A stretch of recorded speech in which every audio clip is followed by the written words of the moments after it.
Let's get going. It's lecture 17 as we roll along the fun part of the semester.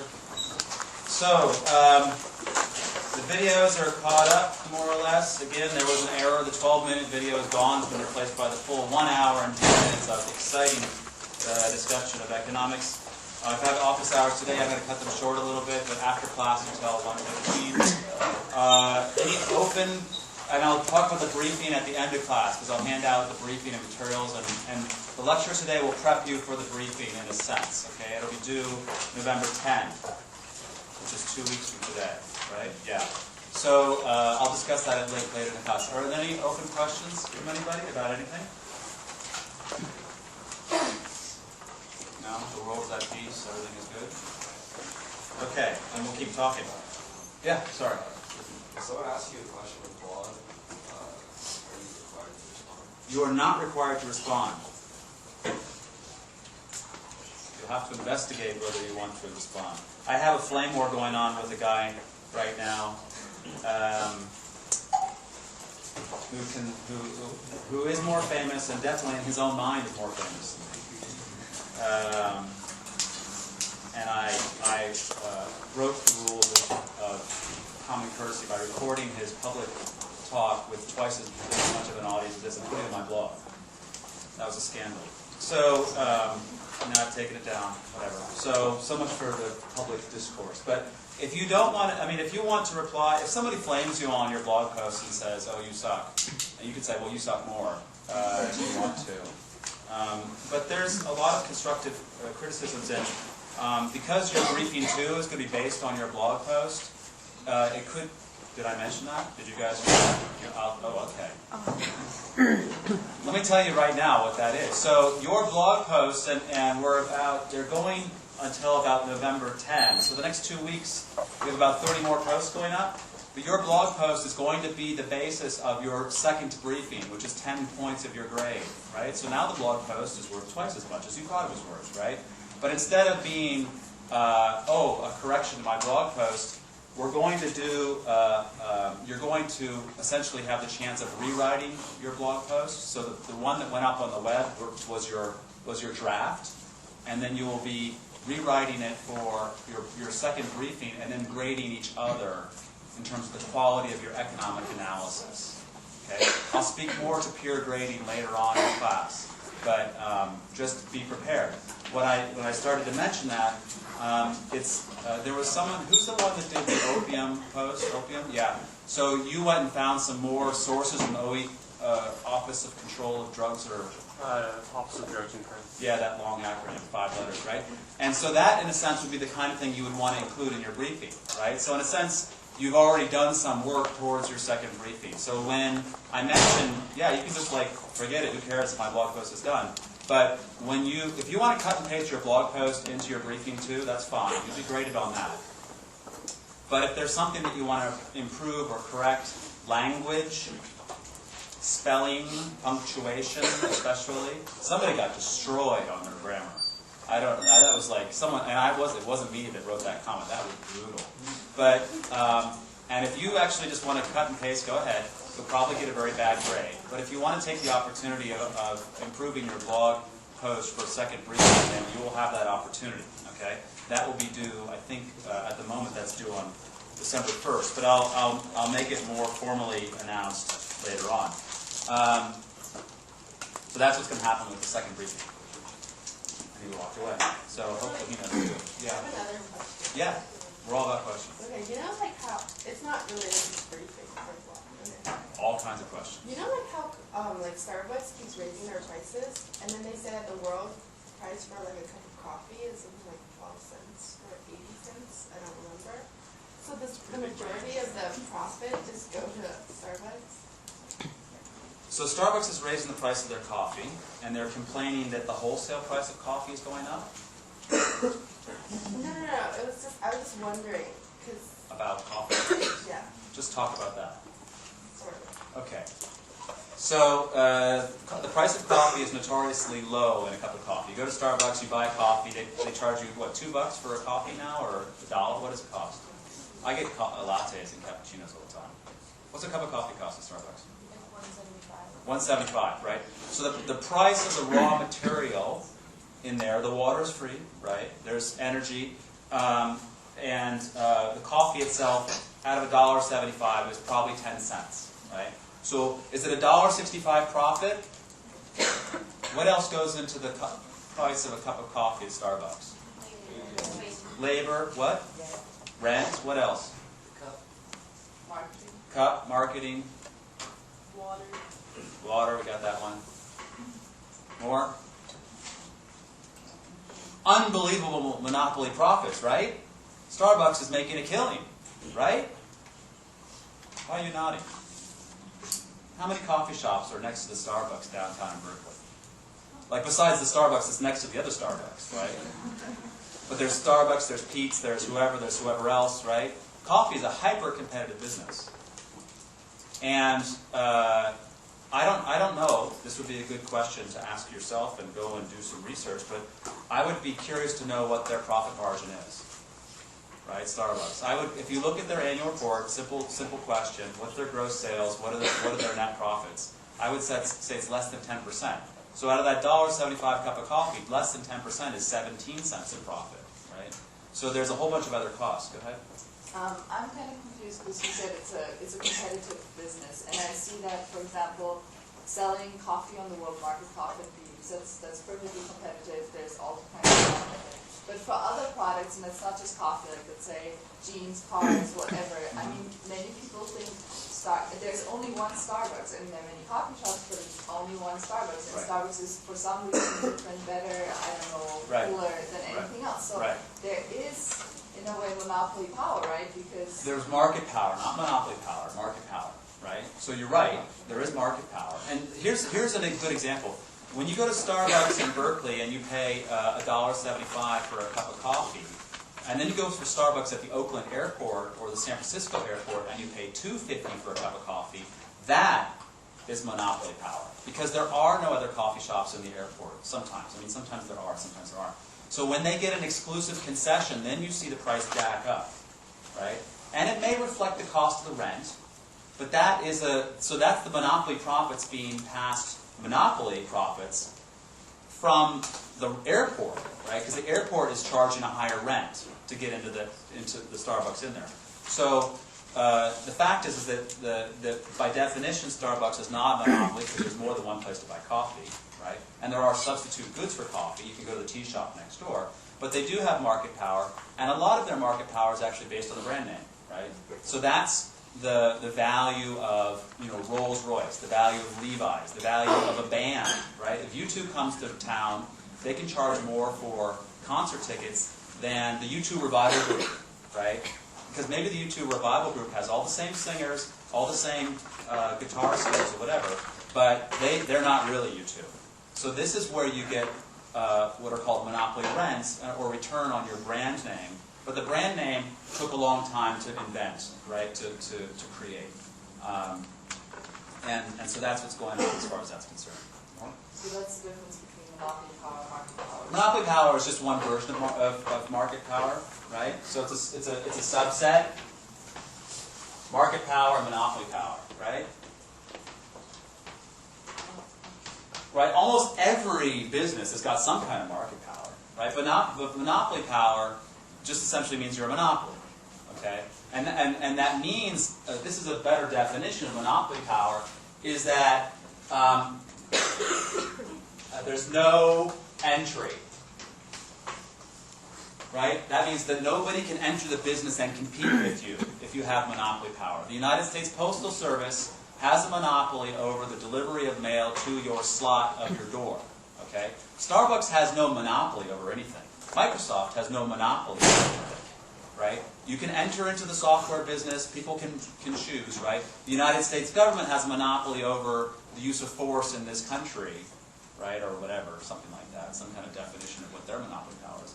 But it's very unusual that you actually have monopoly power for a private business that is not getting some kind of government concession, okay? So monopoly power is merely a subset of market power. Market power will ebb and flow, right, according to essentially how many competitors you have, how well your advertising campaign is going. Apple just made just the most crazy profit the last quarter. They made a big profit. I don't remember what it was, billions of dollars. Relative to their market cap, they did very, very well, right? But they're making a big profit because of why?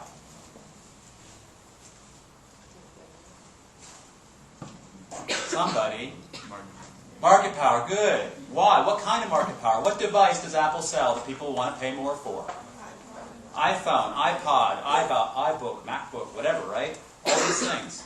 So Apple was making, and when they spin it out, they've invested a whole bunch of money in that intellectual property, and now they're making big profits, right? Google is the exact same thing, because everybody's going to Google to do search. So, but that could erode next year, right? If the Android phone destroys the iPhone, then that's going to fall apart, right? And if you're a phone geek, you're like, ooh, neat competition, because it ends up serving who? Us, right? That's the whole point of creative destruction, which is what I was mentioning a little while ago. Okay, from coffee to apple. Apples, I suppose. Any other questions? No? Okay, we'll go right along. So, at some point I mentioned the term Homo Economicus. What does that mean in English? It's a contrived, what is it called, a neologism of Latin. What does it mean? Come on, science buffs, yeah. Is it like a rational thinker? But literally, what does it mean? Come on, guys.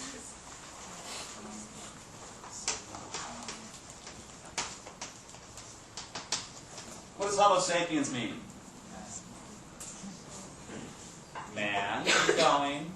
Hombre. Okay, Homo means man. Anything else? No. Keep going. Louder. Is anybody taking a biology class? Is this like creative design here? What? Why is human? Hmm? Why is human technically? Isn't the direction? Why is yeah? It's thinking man, or but I think it could be wise. To sapere is to know, right? So the man who knows. And this one means what? Economic man. That's why it's so obvious, because someone just took economic and made it into a Latin word, economicus, right? That's not that hard.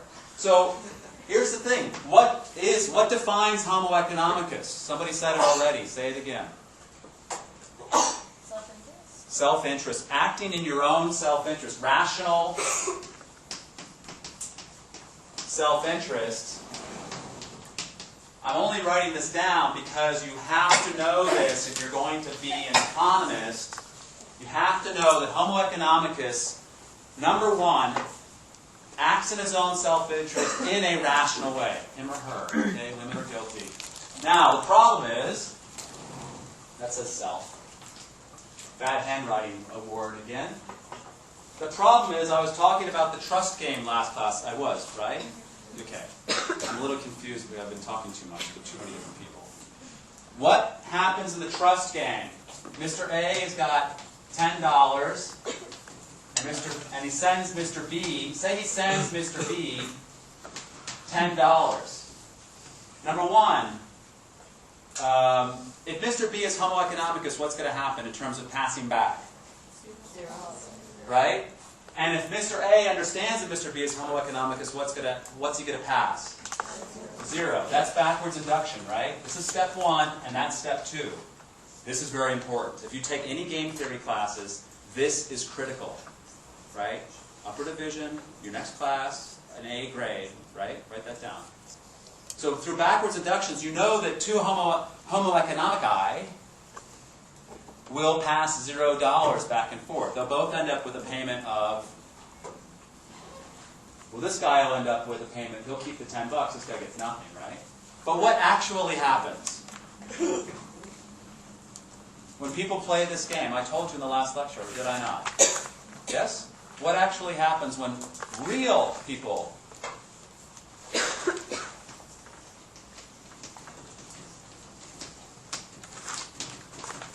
whatever. What happens when Homo realitas or Homo peoples play this game? What do? Trust. How much money do they pass? 10 or 5 or whatever. More than 0 though, right? That's the key number. So here's the thing. Actually, let's just stick with Homo sapiens, not my stupid phrase, right? Homo sapiens, who are us, when they play the trust game, they do not act like Homo Economicus. That is a very important point, okay? When you're taking your classes, your professors are going to be doing Homo Economicus this and Homo Economicus that. And you'll be saying, oh yeah, I'm learning economics, but you're not, in the sense that this produces results that do not appear in the real world. Okay? And what turns out to happen is that when people act in their rational self-interest, which is basically true, it's not hard to defend that assumption, they actually will share money in the trust game. Because the simple version of Homo Economicus is not self-interest, but selfish. Selfish and self-interest are not equal, okay?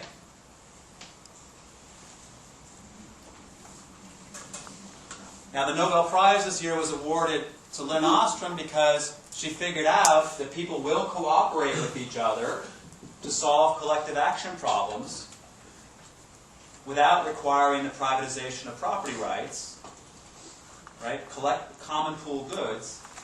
People will cooperate with each other to solve those collective action problems, which is not what is taught in economics classes, except this one, right, and other ones, but not generally. If you look at a textbook, it's very unusual that the textbook will explain how to solve a commons problem, a common pool dilemma, without privatization of property rights.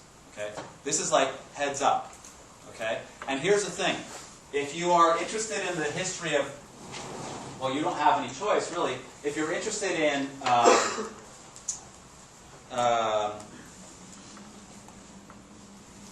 great, I forgot the guy's name. There's a guy, there's a scientist, and he came up with the theory of falsification. Does anybody know? C-A-T-I-O-N. Does anybody know who this guy is? He wrote in around 1930s, 1920s. No one remembers the name? That's okay. I don't either. The whole idea of falsification is that you will be able to create a testable hypothesis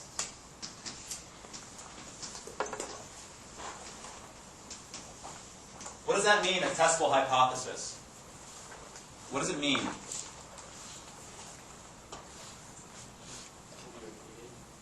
It can be repeated. Yes. Verified. Verified, or more importantly, it can be falsified. Right?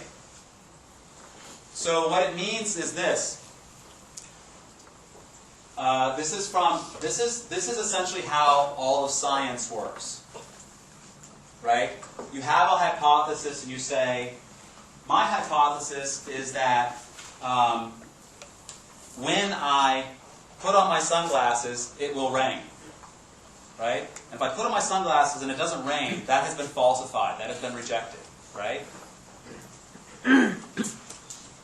That is falsifiable. If I sit there and I say, when you guys all think about rain, it will rain, that can't be falsified because I can't really get into your head. I can't know what's inside of your head. Especially I can't know if all of you are thinking. If one of you is like, oh, I'm thinking really hard, and the other person says, I'm thinking, but they aren't, you can't invalidate that hypothesis. You cannot reject the null hypothesis. This is extremely important if you do any kind of empirical work in the sciences, but in economics it's especially important if you do this thing called econometrics, right? If you ever do econometrics, which I think you have to. Do you have to? Yeah. If you do econometrics, you will have null hypotheses, and you must be able to reject your null hypothesis. If you can't reject it, because you're like, the worst thing you could say is, my finding is consistent with the null hypothesis. You can't say that. All you can do is reject it or not reject it. Okay? Now, why does this all matter? It matters because the trust game has rejected the null hypothesis of selfishness, right? This is the null hypothesis. People will pass 0. 0 and 0. Homo economicus, right, fine, they'll pass 0. And what ends up happening is people pass more than 0. So you reject that hypothesis. So Homo economicus is an imaginary figure that does not exist in reality. It does exist in economic textbooks, but you have to be very careful about where you apply it. And certainly do not apply it blindly or religiously. It's super critical for this class, and it's super critical for briefing number 1, that you understand this concept. Yeah? Why aren't those two the same? Selfish and self-interested? Yeah. We usually define selfish to mean that if I have $10 and I'm asking if I should share it with you, or if someone asks me how much should I share with you, if I am selfish, I don't care about you. Okay? If I am self-interested, I might care about you because maybe it's in my self-interest. It might just sound like words to you, but there's differences in the meanings. Put it in a sentence, it'll work out. Yeah? If you look at economics as more than strictly monetary, Monetary? If you look at it beyond the scope of having to use money, Yeah. and you look at You mean like utility is about more than just money? yeah, Okay. the social aspect of Right. interacting, Right. maybe look at the legal claim ourselves, Right. they still be acting in rational self-interest and therefore acting as Homo economicus by giving money. Well, so that's the question, right? So if Homo economicus is this person here, right? It depends on how you want to define Homo economicus. If you want to say Homo economicus is rational self-interest, then karma could fit in, social cooperation can fit in, right? But if you actually define it as selfish, and when we talked about the prisoner's dilemma, right? What should you do in the prisoner's dilemma? It's like, well, I should defect, I should not cooperate, or I should not protect my partner in crime, right? But it turns out that when people play the prisoner's dilemma, or more importantly, when they play the trust game, which is a much clearer situation, that they, if you want to call them Homo economicus, go ahead, but the prediction that they'll give 0 is violated in terms of people's behavior, right? So either you redefine Homo economicus to include, within self-interest, some concern about other people, or you throw away the Homo economicus. Right? So you have to decide. I mean, in some ways, it might sound pedantic, right? But the problem is that a lot of times the definition of this is that your utility function of an individual equals the consumption of goods to you, and that's it. If you sit there and you say xi, xy, and that's everybody else, then okay, your utility function has that, you're acting in your own self-interest, and you might share or you might cooperate. Okay? And maybe that's still economic, but you have to be able to distinguish what's going on in that utility function. Does that make sense? So I guess that's a clarification. I'm not saying, let's just say it this way, the simple black and white version of Homo economicus, which is actually assumed.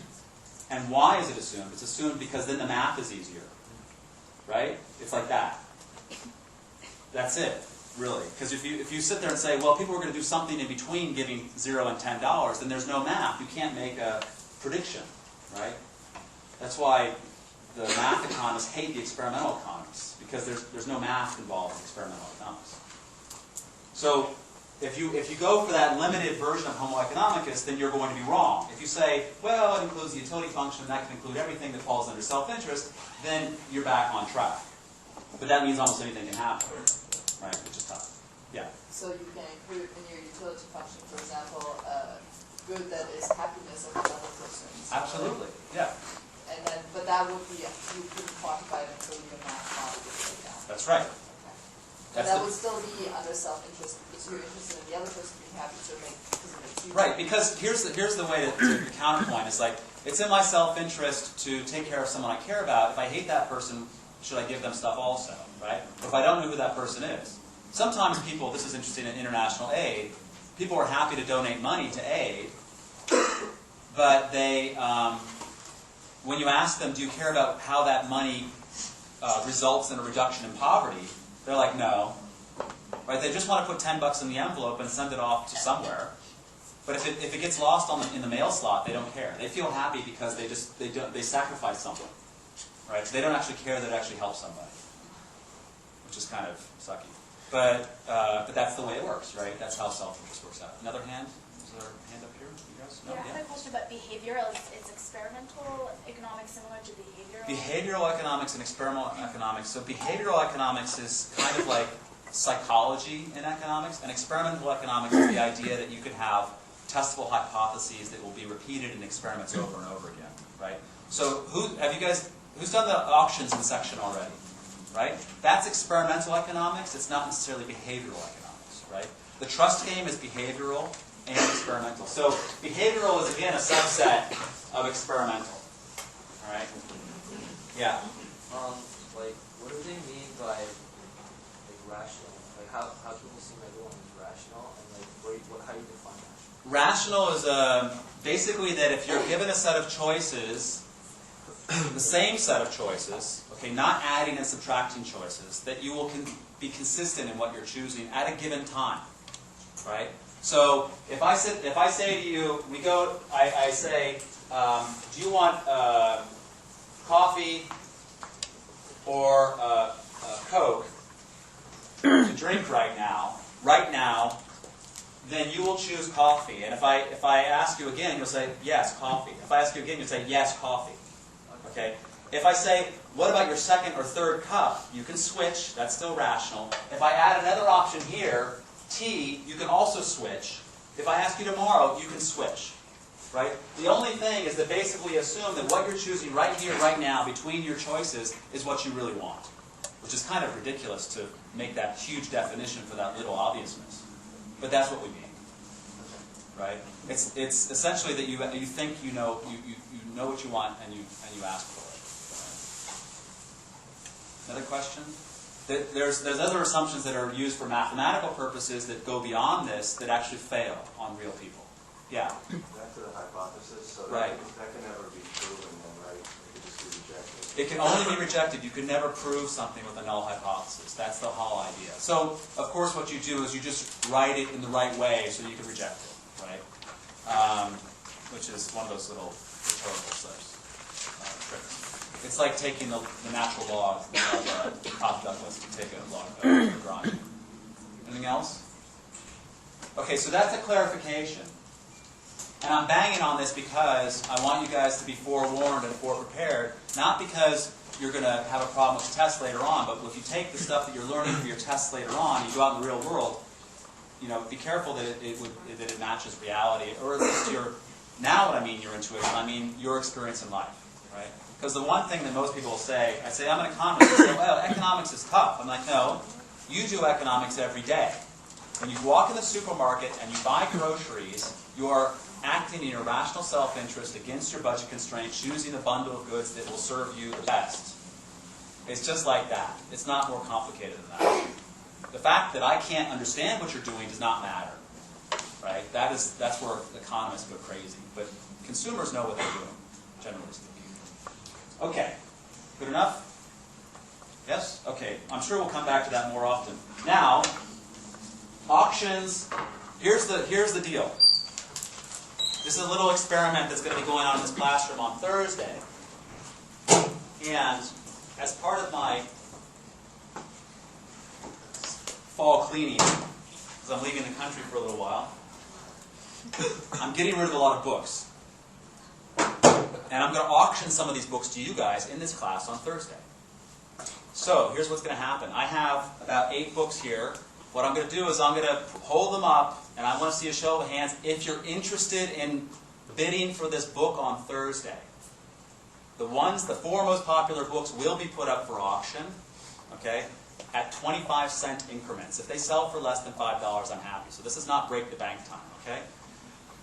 The most popular 4 will be sold in 4 different auction mechanisms, and I'll describe all of them on Thursday. Okay, so probably the whole class will be on auctions, but you will learn something there, hopefully. And so we need to find out which are the 4 and most important. So here's my little, this is like late night TV. Okay, so the worldly philosophers, the lives, times, and ideas of the great economic thinkers. Okay, that looks pretty good. The Principles of Political Economy and Taxation, David Ricardo, 1820. Yeah, I thought so. Wisdom of Crowds, hardcover, James Soretsky. The wisdom of crowds, it's like why the many are smarter than the few and how collective wisdom shapes businesses, economies, societies, and nations. Very good book, actually, I have to say. Oh, I should do my own little star ratings. This is a 5-star, this is a 5-star, this is definitely 2-star. Okay. Hernando de Soto, The Other Path, very famous book on private property. The Economic Answer to Terrorism. He actually helped break apart terrorism in Peru in the 1980s. Anyone? Anyone? Kind of? Okay. Shoveling Fuel for a Runaway Train. Errant Economists, Shameful Spenders, and a Plan to Stop Them All.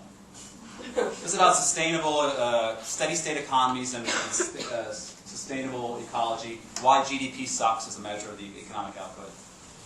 What do you rate it? Oh, yeah, right, sorry. So this is like, forget what you guys say. This is like a 5-star book also. Well, let's say, okay, let's do this as a 4-star, it's a 4-star. Anyone? And we'll do second round through if we don't get it clear. The Quran in English. Small edition, right? Communist Manifesto. Anyone heard of it? Marx?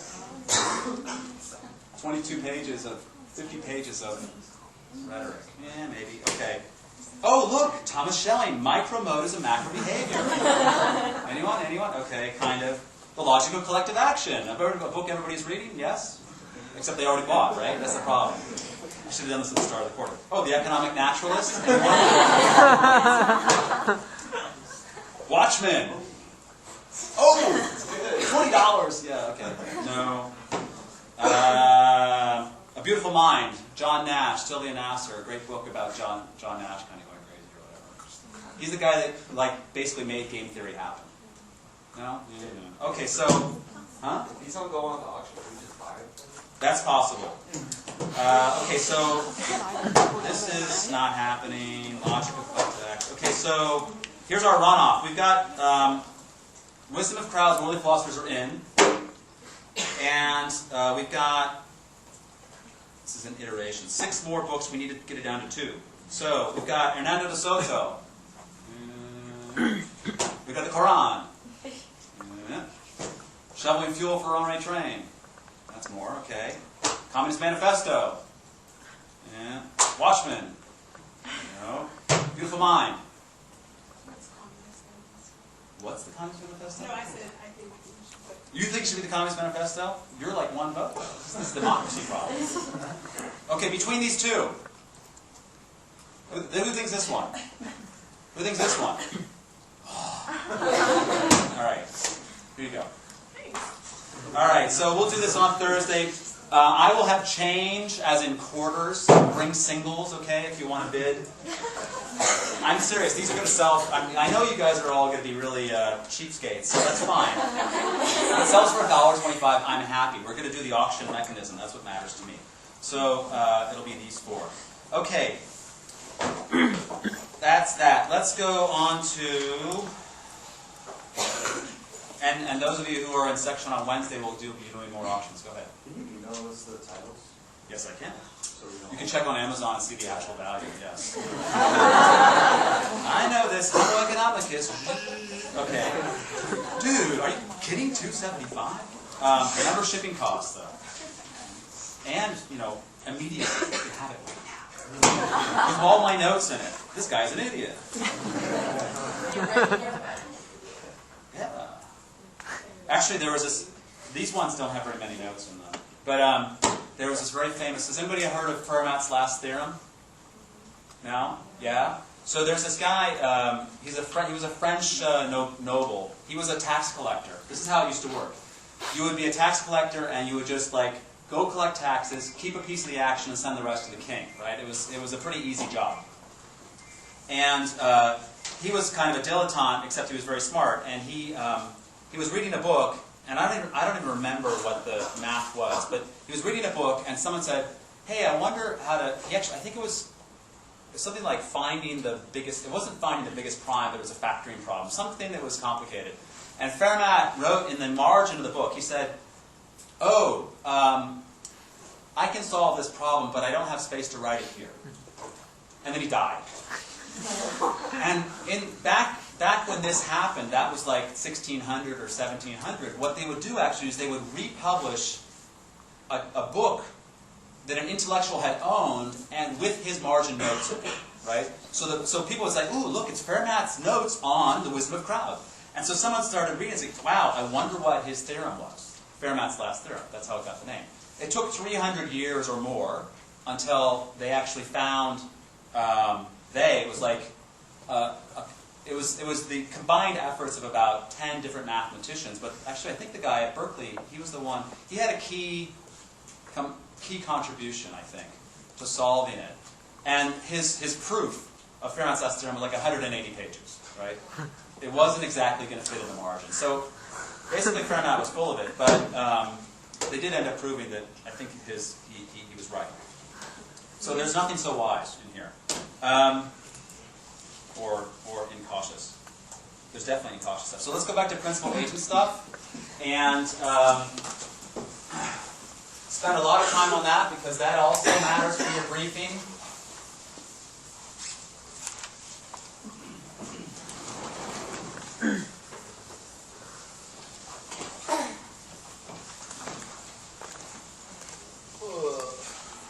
Okay, so you got your principal, and they hire an agent.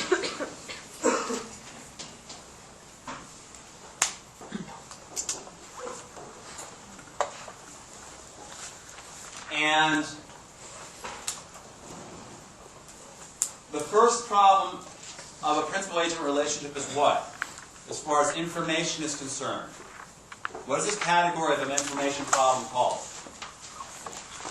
Asymmetric information.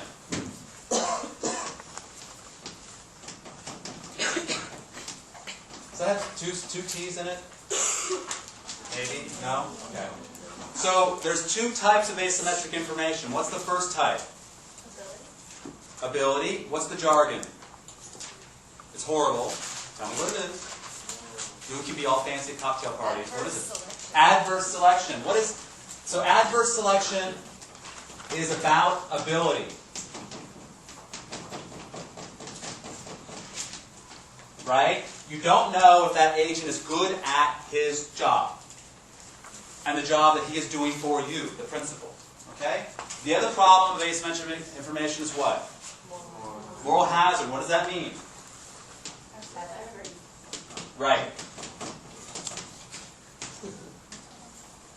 I mean, you would hope that we would just make it simple and say ability and effort, right? But we don't.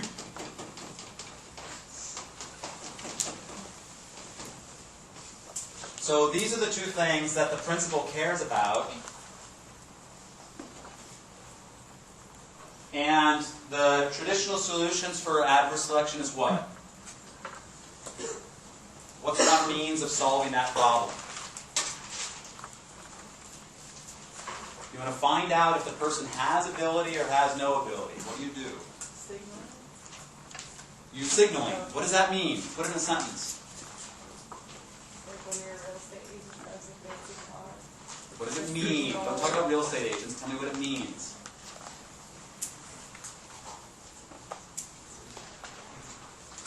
Yeah. Well, in the past, if you've done a good job at a similar task, you can signal with certain, like, I guess there are signs that you can put out that suggest that you'll do a good job in. Okay, so if you're the agent, you're going to signal that you can do a good job. And you can also do repetition. That's a different thing. I don't want to talk about that right now, right? But signaling. Go ahead. I guess the principle can determine whether an agent is good or not based on certain characteristics that he feels that a good agent would have, or like certain schema that he has inside of how agent that performs well. So the principal can figure out if the agent can do his job based on some kind of signal, right? That's some idea. But the point is, here's an important point, is that the what the principal is trying to figure out is the agent's ability, right? There are certain signals of ability. right? One signal of ability might be that the real estate agent has a flash car because he's earned money from his commissions. If the real estate agent is merely the son of a rich person, that signal fails, right? Another signal is that you have a diploma. What if your diploma comes from an online university for $88 with a credit card, right? Bad signal. Has to be good from a good university, right? So you want to have some signal of ability. The signal must be costly for the agent to transmit, okay? Has to be costly. Yeah? Would a resume count? Absolutely not. A resume is an act of fiction. Have you gone to one of those resume workshops? Use active verbs. Talk about, I mean, some people, I've read resumes, oh, I worked at Cisco. I made Cisco happen. It's like, yeah, you know. So I mean, I'm thank God I went away from the resume world. My resume was all like, oh my God, I'm amazing. It's like, but then what happens? Everybody, it's like this resume arms race, right? And you're sitting there going, you know, oh yeah, then I saved that child, and then I rescued the whale, and so someone else is like, oh, and then I solved climate change, and the person who's trying to filter these out is like, holy cow, where did they go to school? Right? Now, of course, the problem is sometimes they actually lie about that. There's people that have been working for years in a job, and then they get promoted to some higher position, and someone says, I wonder if they really do have a PhD. And it turns out they made that up, like 20 years before, when they got their job. And they get canned. This has happened a lot. Like, serious, like 20 and 30-year career people getting knocked right out of their entire career because they had lied about their education that much earlier. Huh? Don't they usually request a diploma when they get hired? Oh, that's if the HR department is doing their job. Go back to that principal agent problem, right? Oh yeah, all right, fine. Okay, so come on, right? Because they just want to hire you. They don't have to work with you. They're HR. That's why they don't pick up the phone either. But why fire them then? Huh? Why fire them then? They're capable of. Oh, yeah, I don't actually. You know what? That's the best question ever. It's like, well, clearly she was. I mean, there was a woman in particular. I'm thinking of that had this. It's like everybody loved her, and they're firing her from not having that degree that no one cares about anymore. It's like an ethical lapse, right? But you know, unlike politicians who have affairs and get reelected or whatever. Another question? Yeah. Oh yeah. Like what kind of situation is this? Like insurance companies only, or like? The world, everywhere. Principal agent problems exist everywhere. They exist everywhere. There are asymmetric information problems, and you know, if you go to a restaurant, you don't know what's going on in the kitchen. If you hire a doctor, you don't know what he just did to your guts, right? If you ask someone to sell your house, if you give your brother the car and say, don't mess with the transmission, or if you rent a car, anybody ever know rental racing? Anybody ever heard of that one? Right? So this happens over and over and over and over again. It happens within markets and without markets. But essentially, there are some goods that are. I'm going to have to. I'll say it, but I might be wrong. Okay, let's do a homework assignment. No, it's not. Okay, so I'm going to call it experience goods, Creedence Goods.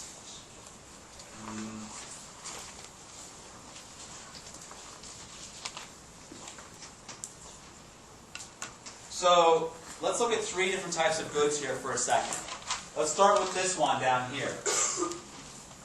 Consumption goods. I'm using that word. It's not jargon. I'm just trying to say it. It's kind of what we think about in terms of a good. So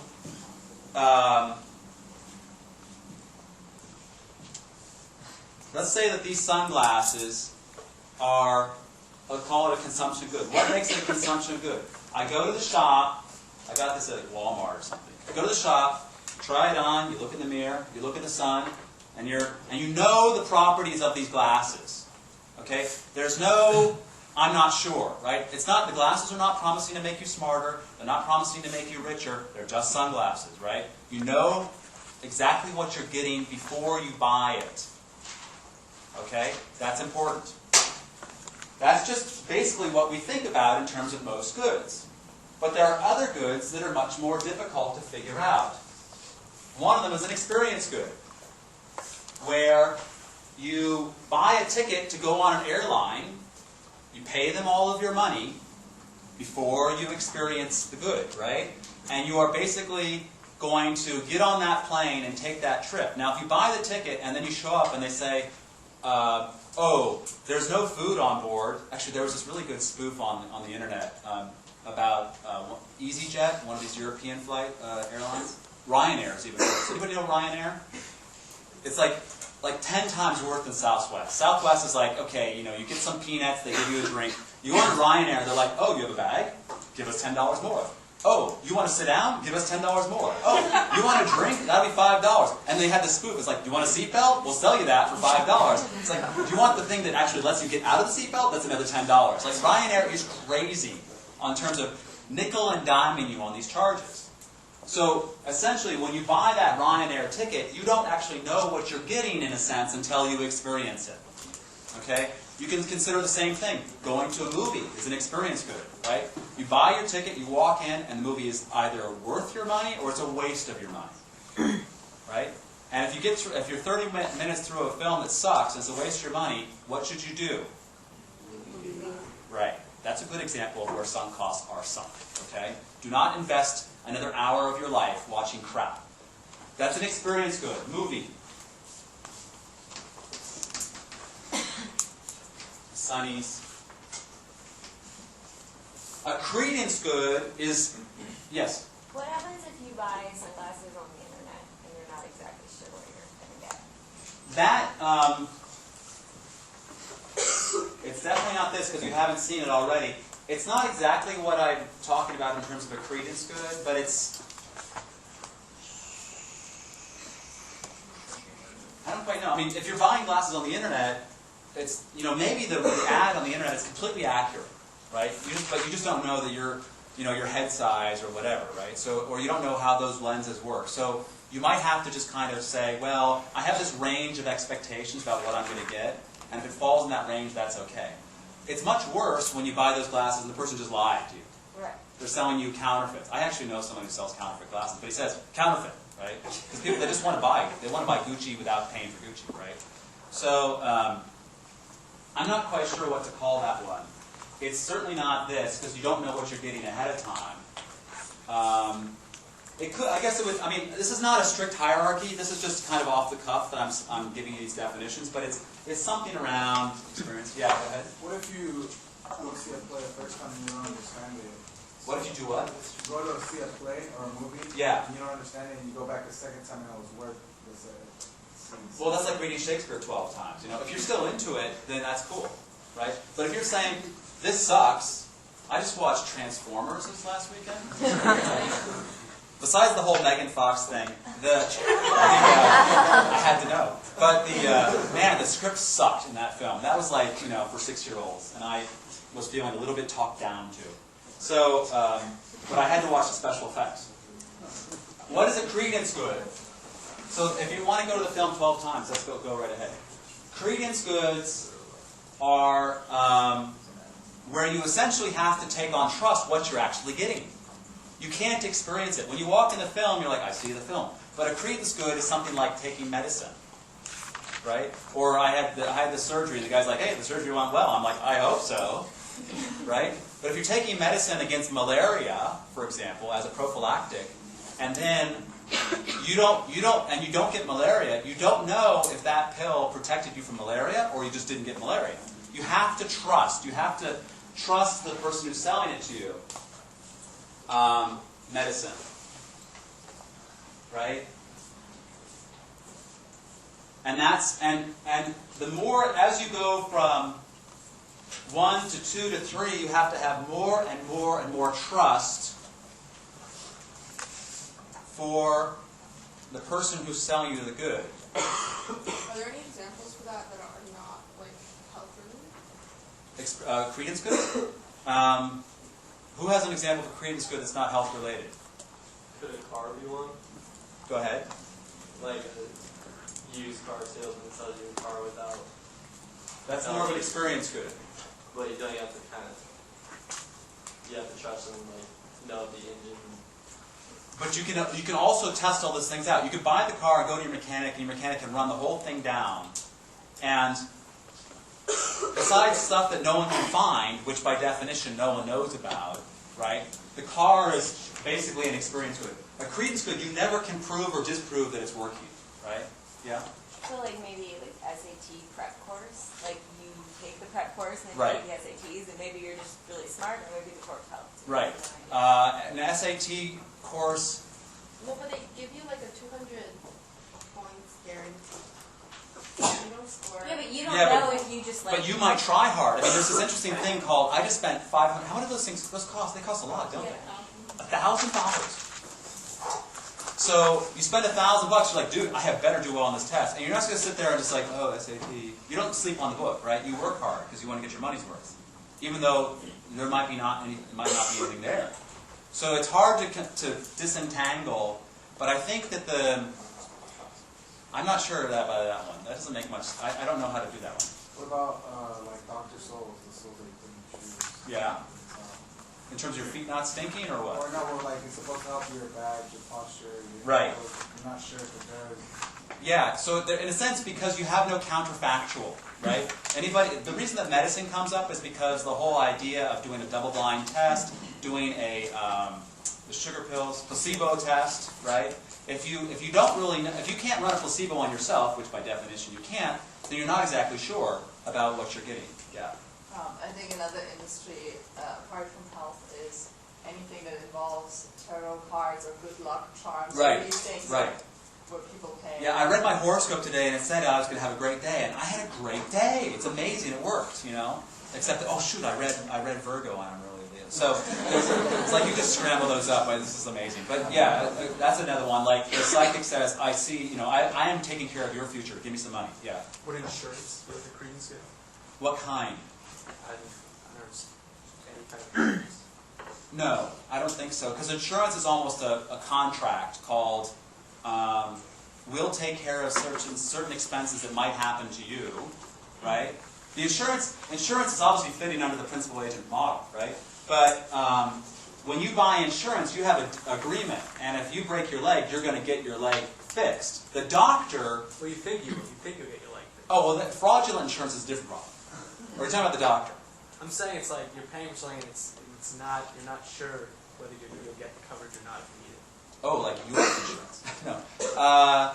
I think that no, I wouldn't worry about that one. That's like a contractual problem. That's not a Creedence good. Yeah. Maybe like carbon offsetting, where you like purchase. Totally. You go Yeah. plant a tree. Yeah, I just bought a bunch of carbon offsets, or I sent my money to the aid to Heifer International, and they sent me a picture of a kid back, or the hookup ads on Craigslist, like, oh, so and so wants you. It's like, wow, look at her, she's cute, and it's like it's a photo from somewhere else, right, or it's a guy or whatever. So it's that can't, and then you can keep going with that one, right? So yeah, carbon offsets, total Creedence good. Yeah, in fact, we're all going to just, sacrifice so much for our lives, of our lives in order just to save the world. And if all that is not for naught, then we're really upset about it, right? That's why there's a big debate. Yeah. I have another question about the signals. Hold a second. Anybody else on the Creedence, whatever, these goods? So let me just finish up on that, and I'll come back to your question. The importance of these goods. So as you move from 1 to 3, the amount of trust is going up in terms of who you're buying the stuff from.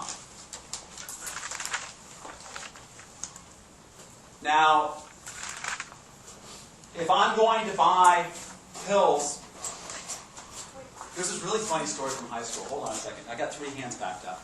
My friend in high school was like really wanted to do drugs, and which is a shock, I know. But this other guy said, "Oh yeah, dude." I don't remember what he called what he said. He claimed he was selling him, but he actually sold him nutmeg powder. As I don't even know what it was supposed to be, heroin or something like that. It's like nutmeg powder. It's like that was a Creedence good, right? Or it was actually an experience good because he ended up having a very nice smelling room after that. So, what was your question about? I was gonna say that, like, you wouldn't take medicine that you don't know. Like, you would take medicine. How do you know? Because, like, they come from pharmaceutical. I mean, you wouldn't like buy it off the street. Totally not. Never. Never buy drugs on the street.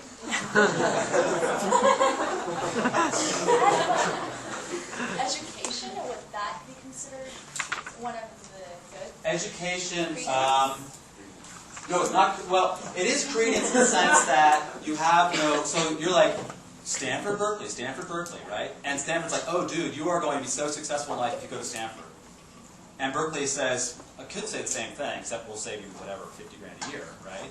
But then you have no counterfactual, so that could be a credence good, right? Because I'm thinking about like time, because I feel like with increase of trust, you're setting up for more risk, right? Like, The bigger the commitment, Yeah. right? You're making a big commitment. So you have to have trust, and that's why brand names matter. And to get back to your drug thing, actually, and illegal drugs, which is what I was joking about, right? That's why drug dealers not only are very interested in their reputation, not only do they give you a freebie, that's the whole joke about gateway drugs or whatever, but they also have brand names on illegal drugs, right? On ecstasy and actually on heroin, they at bulk, right, which I don't deal with, or anything actually. But it's like they have brand names, and so it's like it's really crazy because you're trying to have a brand name on something that you have no intellectual property protection because it's a black market item, right? But on the legal drug industry, they don't want you to know that that pill that you're paying a lot of money for actually doesn't do anything, right? So there's this controversy about testing by doctors and stuff. Yeah. It's like the whole restless leg syndrome thing. What is that? There was like all these commercials that went on about how your legs are restless and you need drugs for it. What's that? What's that called? Female sexual dysfunction. Did you hear about that one? What was it? I don't know what the terms was. It was Pfizer trying to sell Viagra to women. Yeah. It's called, what was the acronym for it? Female sexual dysfunction, and like suddenly some doctors like diagnosing all these women, and the women and it's like, oh, what you need is Viagra, and it's like just creating something out of nothing, right? Which is, yeah, this is what, in a sense, the whole. Do you feel nervous, worried? Do you sleep well at night? No, it's like, is your life going well? Take this drug, and it's like that's what they're doing. They're selling you drugs. So that's kind of like creating demand. This really nasty little ethical question. Wouldn't education also be like an experience good? Yeah, I think, but here's the thing. Remember that with principal agent problems, you also, the way to solve them is repetition, which is what was mentioned earlier, right? So trust is going to be for a one-shot game in a way. You play it, you go to that movie once, but once if you go to that movie and it was so-and-so the director, and that director has another movie, or that star shows up in another movie, like, oh, I know that person, I will go to that movie again. So that's the repetition. And in education, even here, you're like, I'll be here for 4 or 5 years. If your first year sucks, you're like, I'm going to transfer to somewhere else, right? So, or you're taking multiple classes, and you can switch between divisions. So repetition is what will save you from these problems. So there's a little bit of trust going in, but the more often you can get repetition, the better off it is. So in that sense, coffee is a really good. Coffee, in a way, is an experience good. You pay $1.75 for a cup, and if it's good, you come back again. If it sucks, you go switch coffee shops, right? And so, in some ways, coffee shops can't really rip you off, because very quickly the consumers learn very quickly the coffee shop sucks, right? Coffee shops, food, TV shows. I mean, there's a number of things you can talk about. But the bigger the amount of trust and the bigger the amount of money that's at stake, and if you only do it one time, that one shot, say that you're a refugee and you're sitting in Geneva and they say, what country do you want to go to? Do you want to go to USA, Australia, or UK, or Germany, or whatever? And the refugee's like, well, let's see, USA, okay. They have American Idol, and they have Levi's, and in the UK, I have an uncle there, and I didn't like that uncle. And in Germany, they have Mercedes, and so they're trying to figure out how to make a decision based on very, very strange heuristics, rules of thumb. But it's essentially a need to figure out what that experience good is going to be, that country they show up in. Because it's hard if you're a refugee to go hop around the world, right? By definition, you can't very easily. So that, in a sense, repetition really, really matters for solving this problem. So if I'm talking about this all the time, how does that relate to principal agent? It wasn't one of these crazy tangents. It's actually directly central. What does it mean? Why am I talking about these? Let me say it a different way. Who's the principal and who's the agent?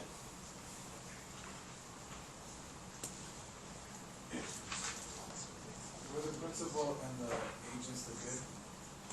Agent is not the good. Sellers. The seller is the good. The consumer is the agent. Right? Oh, the other way around. Oh my God, none of that made sense. Start again. The seller is the agent. The consumer is the principal. Right? You are passing your money to your agent, and your agent is delivering a good to you. Right? Just the same as a real estate agent is delivering a service to you. Let's stop the thingy. Nice go. Those drug disclosures are absolutely insane. You know, it's like it has a picture on the front. I get the National Geographic, and they have this little angels dancing around, and on the back it says, "You might die. You're going to have endless diarrhea. You're going to throw." I mean, it's like, whoa, Yeah, drugs. Avoid those drugs. Yeah, bad news. Weird. Just be healthy. So, okay, so. You have to think about these issues when you're talking about principal-agent problems. You're trying to solve this thing. Now, how does... You can solve the principal-agent problem through, essentially, with repetition. You can solve it by... The principal will be doing... they'll be looking for... They'll be using filters, which is the same as signaling. They'll be looking at signals for adverse selection, and for effort, they're going to be doing what? What can the principal do to reduce the cost of moral hazard? No. Monitor, right? Basically, just watch the person, right? If you hire the dude to mow your lawn, you say, "Hey, how many people's lawns do you mow in this neighborhood?" "I'm mowing 80% of the lawns in this neighborhood." That is called what? Signaling. It's a way of solving the adverse selection problem. And then you say, "I don't trust you anyway, kid." You sit on the porch and you watch the kid go back and forth, back and forth, back and forth. And say, "Oh, you missed some," right? Monitoring. It's a very, use that example. You will never fail thinking about the kid with the lawnmower. That's fine. You've solved the question. What if you go look at somebody else's lawn? Does the kid know? That is an advanced form of signaling, right? Because, I mean, in some ways, of course the kid might lie, right? So then you have to go, it's like checking this person's diploma. You go, "No, Mr. Smith, is so-and-so mow your lawn?" "No, he's a liar." It's like, oh, all right, good. Right? You don't hire him. And that's in some ways why reputation really matters. Because once you get burned as a fraud or a liar, and the more broadly, Bernie Madoff is not going to be doing any financial investment advice because he's in jail for 180 years, right? But if you are fired because you were a liar or a thief, unless you're in politics, right, you're going to be out of a job. Okay, so this is the traditional ways of solving it. Now, how does this relate to intrinsic versus extrinsic motivation?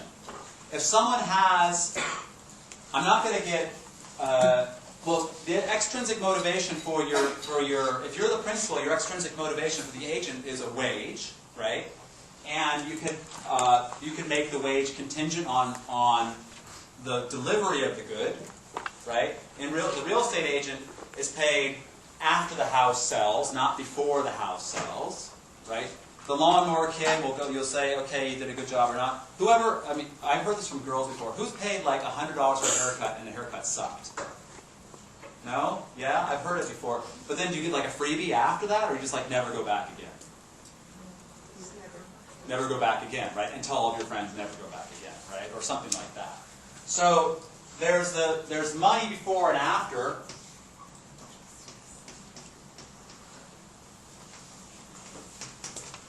There's testimonials, there's telling your friends, there's asking your friends. That's why the vast majority of people, you show up in a town and you meet some people, it's like, who should I go to? The dentist, the doctor, who else?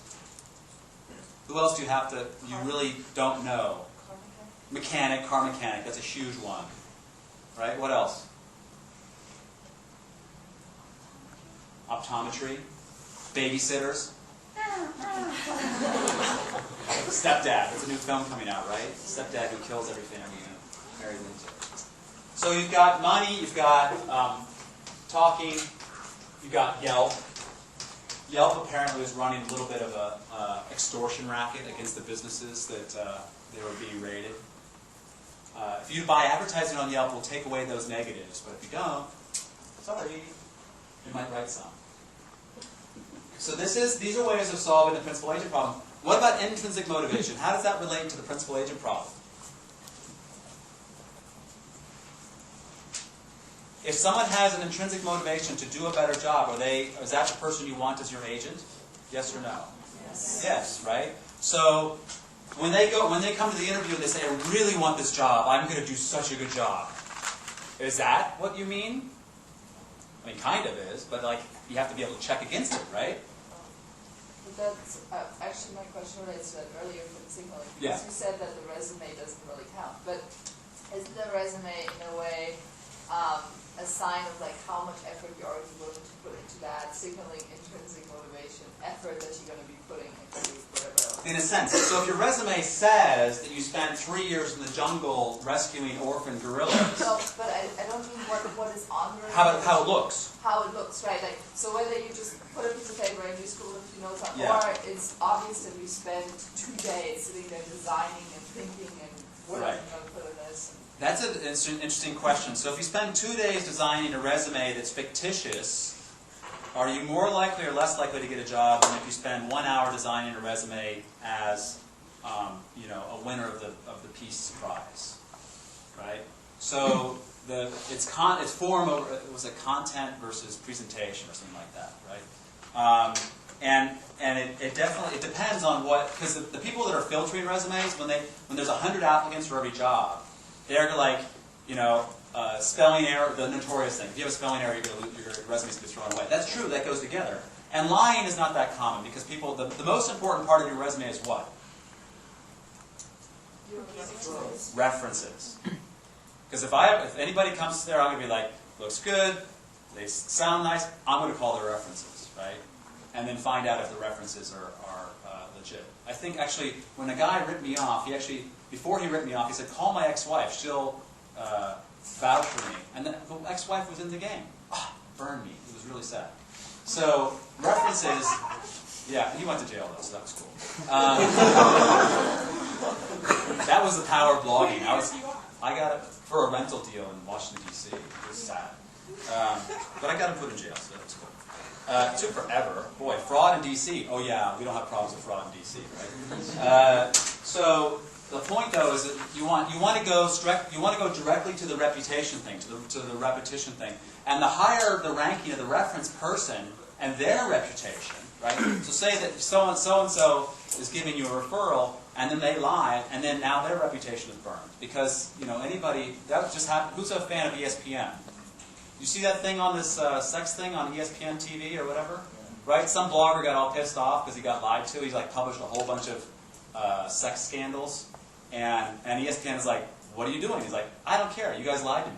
Right? It's like, and that is retribution. Because there's nobody who is more upset than someone being lied to. And that's because of this evolutionary psychology, which is cheater detection, which is that we don't like cheaters. Because in the back in the day, if someone cheated, you just kill him. Right? Now we're nice. You just put them in jail or you give them a bad reference, right? But in a sense, we only got here because we cooperated. Right? The guys that didn't cooperate, we killed. That's how it worked, right? Our tribe killed that tribe. And so if somebody was cheating in our tribe, you just kill them too, because you don't need them. Right? That's how social cooperation evolved, by killing the people that don't cooperate. Right? That's literally why we're so hardwired on that. Okay. Let me spend a second on corporate social responsibility, and I mean a second, because I'm going to ask you, if you're a shareholder and you've got a CEO of the company, who's the principal and who's the agent?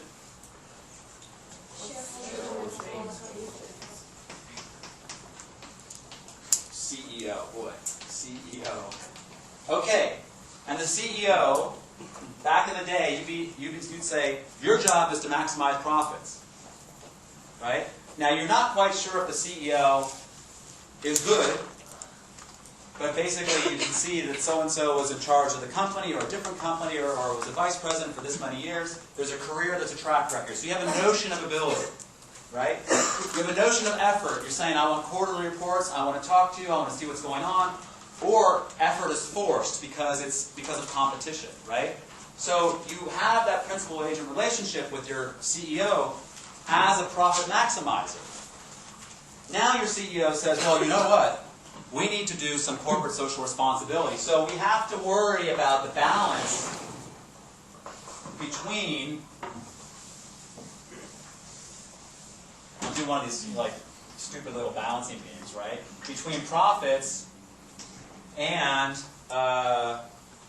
whatever, society, the world. And then the CEO says, well, you know, since we adopted the CSR model, our profits are down by 20%, but we're really doing well. We have a big carbon offset program, so you should be okay with that, right? Principles? How do you know that your CEO is doing the best job possible? You look at the profit. Profit just went down. Then it's not. Then. No, but it's because we're helping the world. Look, we have smart things. But it's not in the shareholders' best interest. No, but it is, because CSR is good for shareholders. That's why you said they don't do that, right? That's why I claim you shouldn't do it. That's my opinion, though. I'm asking you how to resolve this dilemma. Now, let me ask you a slightly different question. What if there are no shareholders and it's a family-owned business and they decide to be corporately socially responsible and help their community?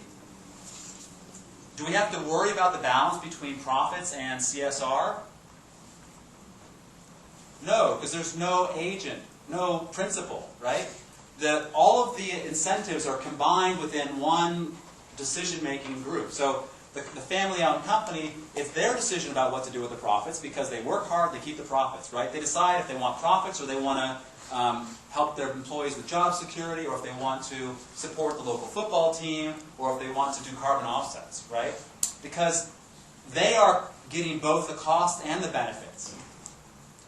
But if you're the CEO and you've got all these shareholders, then maybe the cost of lower profits comes at a benefit of more invitations to big social functions to be given prizes and stuff like that as the CEO. So as a CEO, you're like, ooh, I go to all these dinners, I get to meet Angelina Jolie, and the shareholders are like, whoa, what happened to our 20%? It's like, oh yeah, well, that was the cost of doing business. This is the problem with CSR. And CSR is just another name for community relations, another name for stakeholders. That was the old word for it. CSR, stakeholders, keep going back. That problem has occurred over and over and over again in time. And basically it's the CEO saying, I want to do something else for me. Can I have some of your money, shareholders? Right? That is the tension that's going on with CSR. Now, if you believe CSR is a great idea, go for it, but keep this in mind. Keep it in mind in terms of a drawback to it. Because no matter what that person promises, the costs and benefits of that CSR program are being borne by different people. So what I said, and I was, is Nikita here? Yeah. Okay, so Nikita sent an email, what about CSR? And, or something like that. And so, because the old definition of this is, tell the CEO to do his job, give the shareholders the money, the dividends, the profits, and then let the shareholders go and spend it on carbon offsets and cows and stuff like that, community. I was just saying, what if CSR doesn't necessarily decrease? Well, if it doesn't decrease profits, then you would have been doing it already, right? That's what's called greenwashing, usually, right? Ethos water. Who's seen that? Oh, Ethos. Oh, I love Ethos. Here's $4. And some kid in Africa gets a penny, right? Maybe.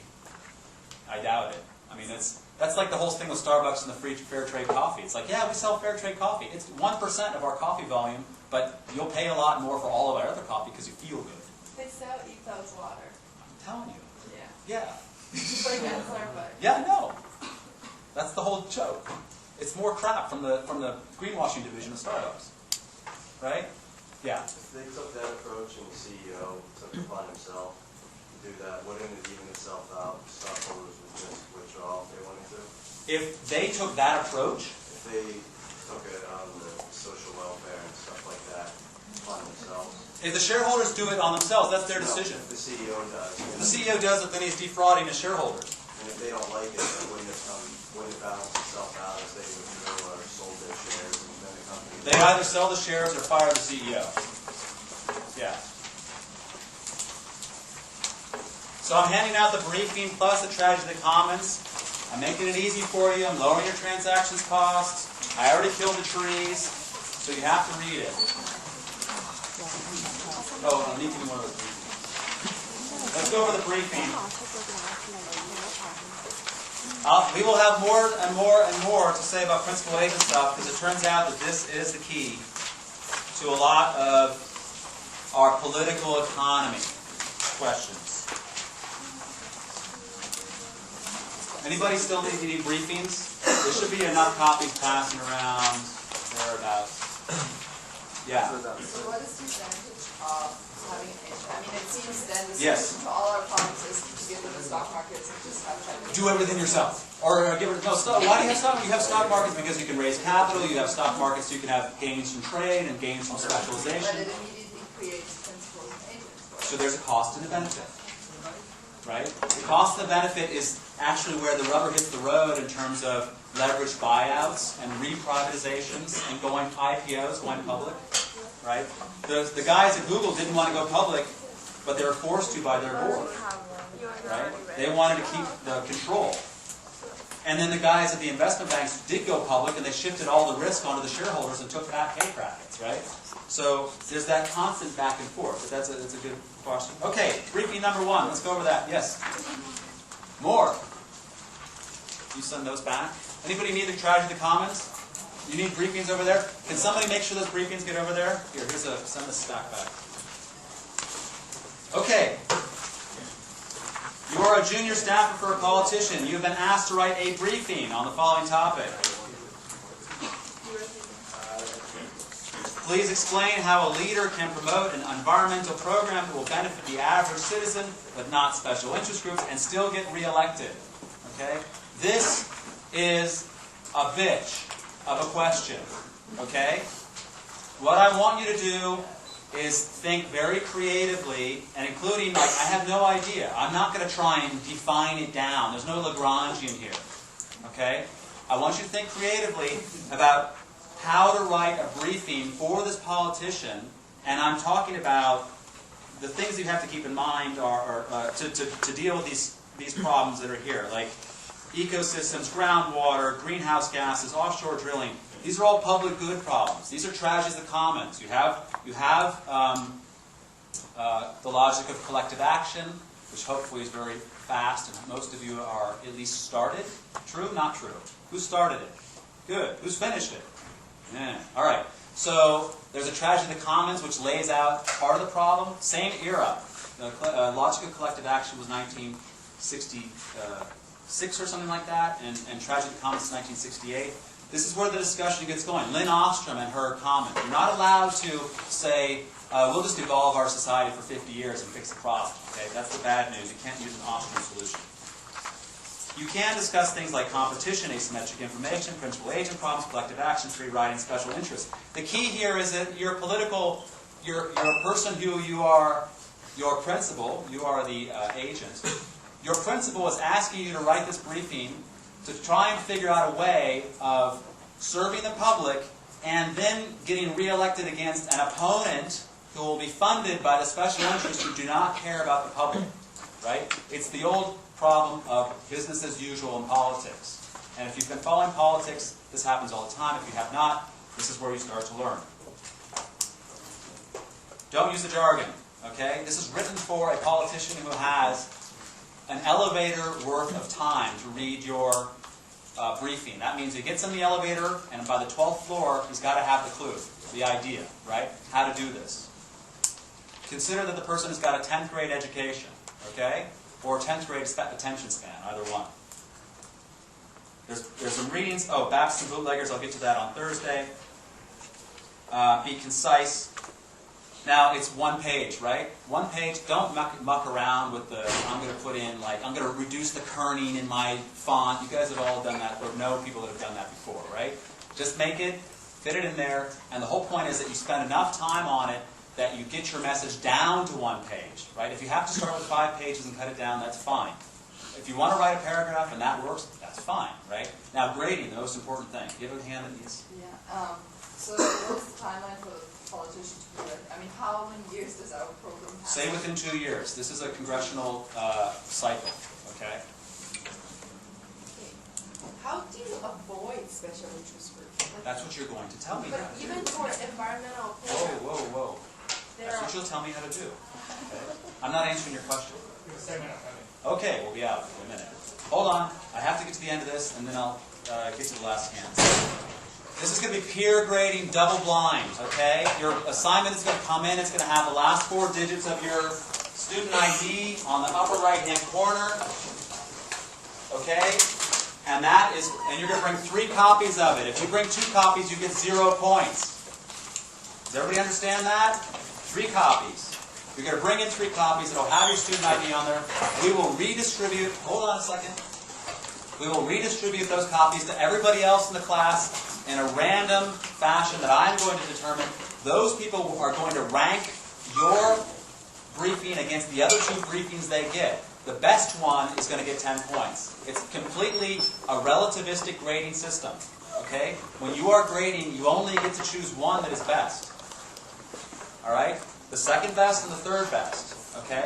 So if you write a crap thing, you're going to get, 5 points on your briefing. Okay?